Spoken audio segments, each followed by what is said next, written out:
आणि जे exam related जे काही पूर्ण श्रेय असेल, तर मी ते अभिषेक धामणकर सरांना देऊ इच्छितो. नमस्कार सर्व विद्यार्थी मित्रांनो. नुकत्याच लागलेल्या एमपीएससी 2024 सिव्हिल इंजिनिअरिंग एमईएस एक्झाममध्ये महाराष्ट्रामध्ये ज्याची रँक 1 म्हणजे जो पूर्ण राज्यामध्ये पहिला आलाय तो आपला सुपर 40चा विद्यार्थी आहे. तर आता तुम्ही त्याचं मत, त्याचे व्ह्यू, त्याचे ओपिनियन समोर जाणून घेणार आहे. मी फक्त स्टार्टिंगचे 30-40 सेकंद बोलणार आहे. त्याचा व्हिडिओ 5 ते 6 मिनिटाचा आहे. पण एक गोष्ट जाणून घ्या, तो त्याच्या घरी राहून ऑनलाईन मध्ये क्लास करून, लाईव्ह मध्ये क्लास करून, त्यानं रेकॉर्डेड मध्ये क्लास सुद्धा केले.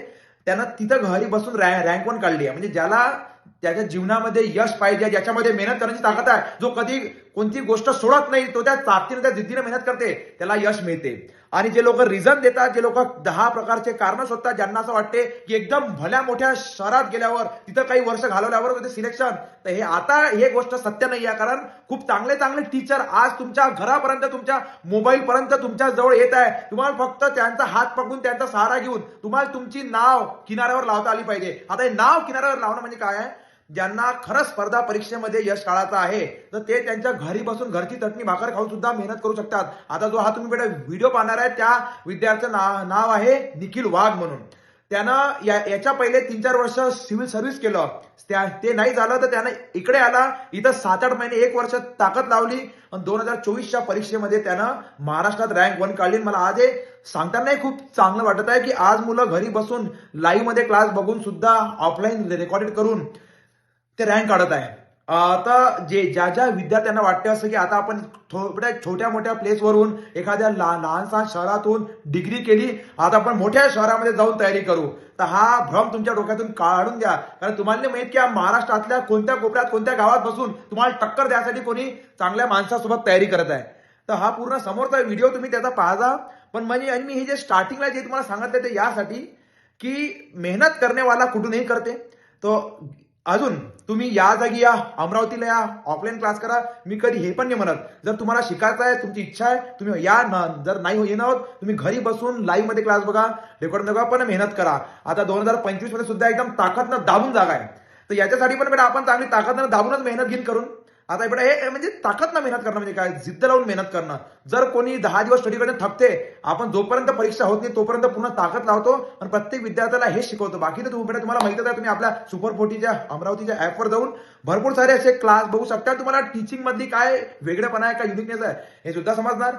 तर बेटा तुम्ही आता याचा पूर्ण व्हिडिओ बघा, जरुरी आहे. निखिलने जी मेहनत केली आहे तो ते तुम्हाला सांगणार आहे. जे मुलं सध्या कॉलेजला आहे, अंडर ग्रॅज्युएट आहे, त्यांनी सुद्धा मेहनत करा. व्हिडिओ बघा आता समोरचा. नमस्कार, मी निखिल सुनीता राजेंद्र वाघ. मी मूळचा धामोरी गावातला आहे. धामोरी हे गाव अहिल्यानगर जिल्ह्यामध्ये कोपरगाव तालुक्यात आहे. अ, तर माझा परिचय द्यायचा जर झाला, तर मी शालेय शिक्षण माझं संजीवनी इंग्लिश मीडियम स्कूल कोपरगाव इथून पूर्ण केलं. त्यानंतर मी गव्हर्नमेंट पॉलिटेक्निक नाशिक इथून डिप्लोमा पूर्ण केला आणि 2019 साली मी CUP मधनं बीटेक कंप्लीट केलं.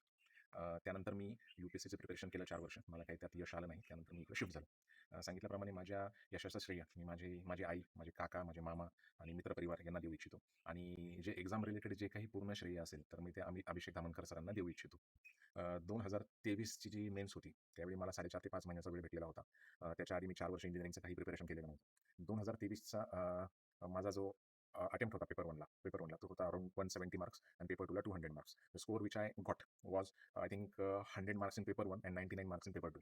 तर माझा हे होतं की त्यावेळी माझी ॲक्युरसी येत नव्हती. त्यामुळे मी अटेम्प्ट मॅक्झिमायझेशनवर जास्त फोकस केला दोन्ही पेपर्समध्ये. आणि अटेम्प्ट मॅक्झिमायझेशनवर फोकस करून मला रिझल्ट पण आला त्यातनं. पण मग हा फॉर्म्युला केव्हा वर्क होतो की जेव्हा वॅकन्सी जास्त आहे. तर रिव्हर्स केसमध्ये ज्यावेळी MS 24 झाली, तर त्या केसमध्ये काय होतं की प्रिलिम्स हे गेम चेंजर होती. ज्याची प्रिलिम्स होती ती तो स्कोर करू शकत होता, त्याचा कम्फर्टेबल स्कोर होता, तर तोच मेन्स व्यवस्थित करू शकत होता. अनलेस अँड अंटिल ते जो नॉईज बाहेर चालतो की कट ऑफचा जो काही खेळ केला जातो, तर त्याच्यातून मग ज्याला स्कोर कम्फर्टेबल होता तो करत होता प्रिपरेशन. त्या केसमध्ये काय केलं, पेपर 1ला मी ॲक्युरसी बऱ्यापैकी मेंटेन केली. पेपर 2ला पण क्वालिटी अटेम्प्ट करायचा प्रयत्न केला. आणि तरी पण माझे दोन्ही पेपरमध्ये एक क्वेश्चन सिलेक्शन चुकलेले होते. त्यामुळे माझ्या लर्निंग अशा आहे की एकतर तुम्ही पेपर 1ला क्वालिटी अटेम्प्ट करा. माझ्या मते 160 to 170 is the best attempt provided that your accuracy is between 80 to 90%.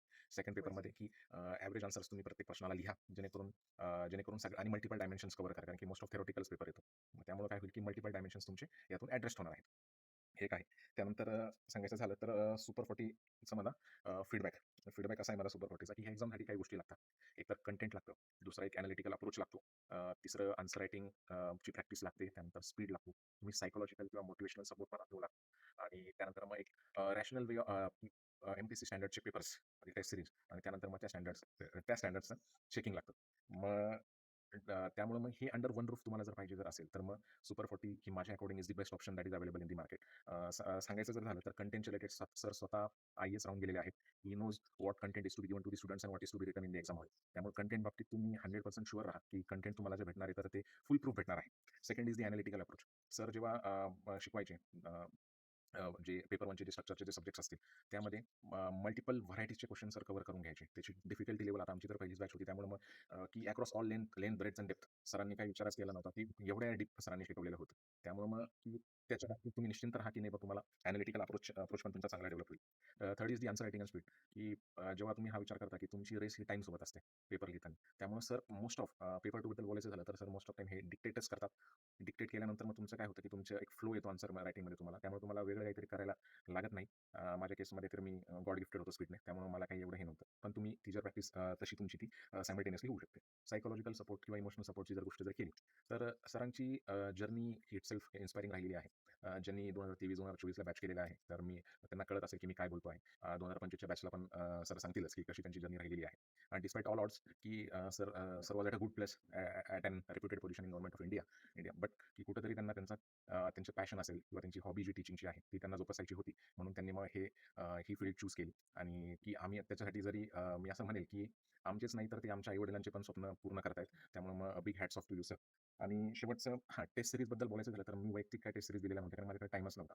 पण सरांनी जे काही सॅम्पल कॉपीज ज्या ग्रुपवर शेअर केलेल्या होत्या, तर त्याच्यामध्ये मोस्ट ऑफ टाईम सरांची जी चेकिंगची पद्धत होती की not more than 70% marks to the best answer आणि त्यानंतर मग त्यांची जी फ्रेमिंग होती, तर मग ती व्यवस्थित होती एकदम. तर असं म्हणेल की in one app or under one roof एक कॉम्प्रिहेन्सिव्ह तुम्हाला जर कोचिंगचं सोल्युशन जर पाहिजे असेल to complete your DMAT DMS, तर मग मी मनापासून सुपर 40 रेकमेंड करेल.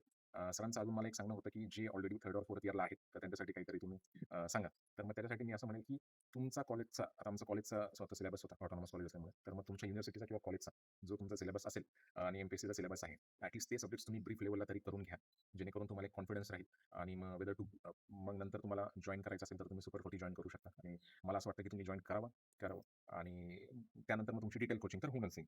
मी सुपर 40 व्यतिरिक्त एक दुसऱ्या एका ठिकाणी फक्त एक मॉक दिलेला आहे 2023 साली. बाकी सुपर 40 सोडलं तर माझं कुठेही काहीही असोसिएशन नाही. त्यामुळे मग तेवढं मला करायचं आणि तुम्हाला माझ्याकडनं मनापासून शुभेच्छा आहे आणि माझं असं म्हणणं आहे की प्लॅन बी तुम्ही रेडी ठेवा. त्याच्यावर काम करा आणि मग तुम्ही ह्या फील्डमध्ये या. All the best. Thank you sir. Thank you team super 40.